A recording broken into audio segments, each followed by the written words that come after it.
I'm going to call to order the public budget hearing. The budget hearing is now open, and I'll turn it over to you, Madam Clerk.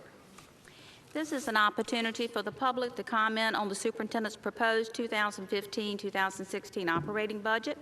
The school board will consider your comments as they prepare a final budget for the 2015-2016 school year. Please, before you begin your comments, please state your name and home address.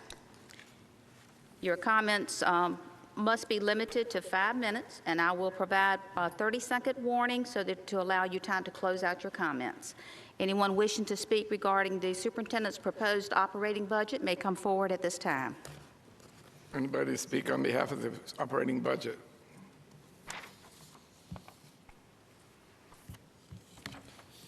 Again, anybody to speak on behalf of the operating budget, school's operating budget for next year? If not, well, let's see. There's Anybody to speak on behalf of the operating budget for next year, the 2015-2016 budget? Oh, here. Yeah. There's some more. Maybe they had the city council Anybody here to speak on behalf of the 2015-16 operating budget for the Suffolk City Schools? Please come forward.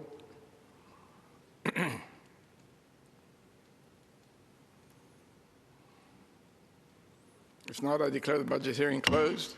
We'll go to our regular scheduled public meeting for today. I'd like to call the meeting to order and certification of the closed meeting, please. Resolution of certification of the closed meeting of March 12, 2015, pursuant to Section 2.2-3712 of the Code of Virginia 1950 as amended. So moved. Second. Board Member Bouchard. Yes. Board Member Brooks-Buck. Yes. Board Member Byram. Yes. Board Member Mitnick. Yes. Board Member Skeeter. Yes. Vice Chairman Copeland. Aye. Chairman Dobransky. Yes. Motion carried. I think we probably ought to pledge allegiance again, don't you? Yeah, let's stand and pledge allegiance, Mr. Copeland, if you will. Lead us. Thank you. I pledge allegiance to the flag of the United States of America and to the republic for which it stands, one nation, under God, indivisible, with liberty and justice for all.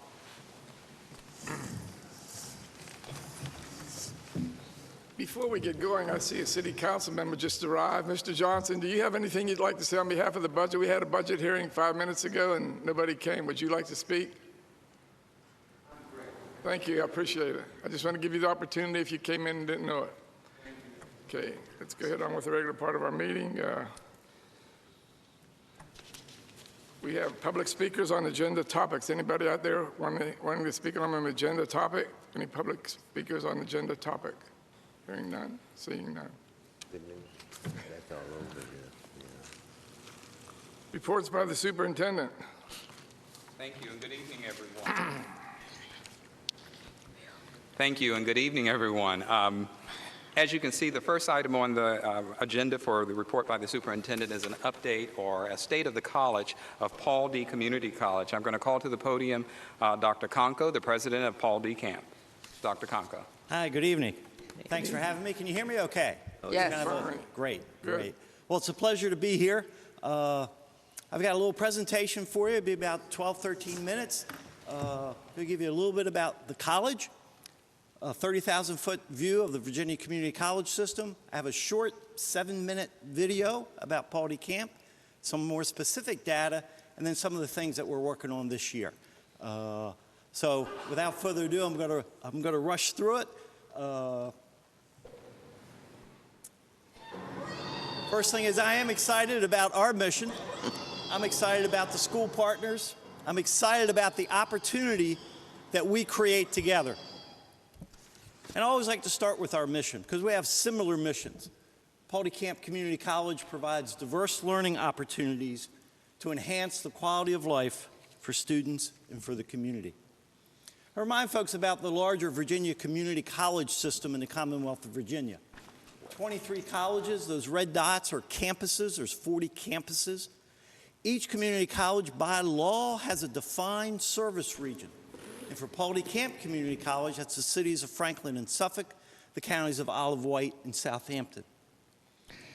Some short facts in that we do educate over 280,000 students annually in that 23 college system.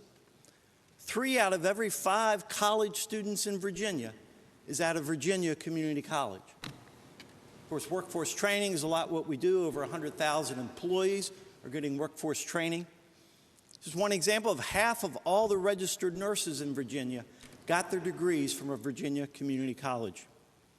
And that last one, we'll talk a little bit later, over 33,000 high school students are in dual enrollment programs at their local community college. And a lot of that due to House Bill 1184. Well, thank you. I gave you a quick facts to give you some data, but just where our students come from. Of course, they come all over our service region, but most of our students come from the city of Suffolk. They have Suffolk zip codes. Over 1/3 of our students are from Suffolk.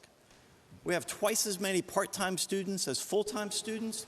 That means a large majority of our students are working while they're going to school. Our enrollment over the past few years was spiking as the economy was not well or good.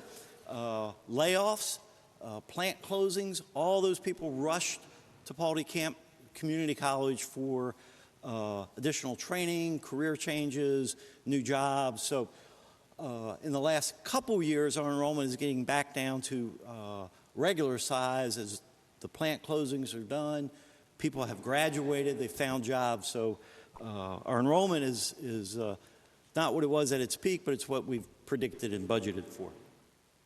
So let me go over real quick just some new initiatives that we're doing. Practical nursing, we started in both Suffolk and Franklin. We're doing robotics and megatronics now, more into sustainability, solar and wind. We've added emergency medical services. Logistics is a big degree area, particularly in Suffolk with the warehouse and distribution centers that are here. Logging is a new initiative, particularly all the wood products in Franklin, not only International Paper, but Inviva and ST Tissue and all those. More with the building trades, the electricity, heating, ventilation, air conditioning, carpentry, plumbing. Those are good jobs, good careers where they're getting hired for. Have a new partnership with WHRO Public Television with distance learning, some extended opportunities at a lower cost through them. We're be involved next year in the Federal Direct Student Loan Program, where students can borrow money. Community colleges have always prided themselves on being low cost. Students graduate debt-free, but even in today's economy, the cost of the community colleges has risen. So students need to have that opportunity to make an investment in themselves. We hired a full-time dual enrollment coordinator for the hundreds of students we have in dual enrollment throughout our service region. And we're hiring full-time high school career coaches. We have a high school career coach in every high school in our service region to help that student answer the question, what's next after high school? Just a sample of our nursing and allied health programs, popular, people getting jobs. We started nursing associate degree in 2004 and added phlebotomy, medication aid, LPN to RN bridge, pharmacy tech, LPN EMT, as you can see there.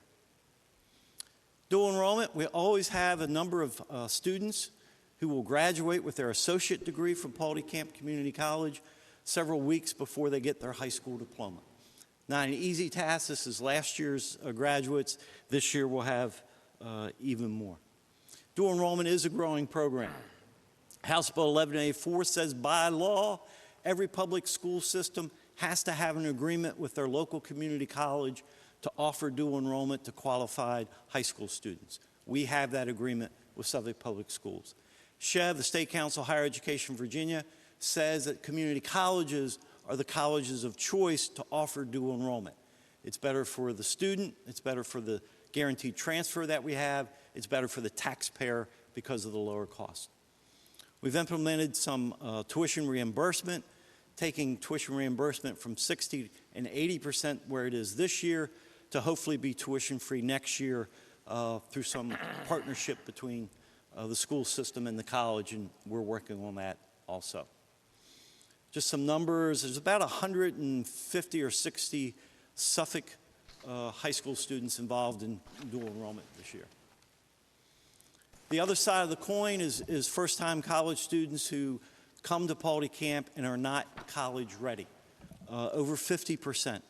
And that's not just our area or Virginia, that's kind of nationwide. Find a lot of students are not college ready, particularly math, English and reading, but specifically math. So we work to see what we can do to partner to increase those skills to make students college ready when they get to us. One of those is the Virginia Education Wizard. It's a great website, one-stop shopping for a student, for a parent, to explore about career aptitude tests, take a pre-SAT test, look at college curriculums, look at the 5 fastest growing careers in a certain zip code, look about financial aid. It's just all-encompassing partnership between the Department of Education and the Virginia Community College System. So all our high school career coaches work with students on those websites. Briefly mentioned that downtown Suffolk Public Library is getting a lot of talk. We support that. We want to be a part of that public library downtown. We think being a part of that public library will increase access and opportunity for the citizens of Suffolk. We can't bring capital money to build a building, but we can bring classrooms, we can bring technology, we can bring technicians, we can bring staff, librarians, computers, internet, e-books, e-journals, virtual library of Virginia. We can bring a lot to that partnership. So we really encourage that that continues to be sought after. Just real quickly, a few months ago, I announced my retirement. So there is a search for the next president of Paul D. Camp Community College. And I never like to end a presentation without highlighting a few students.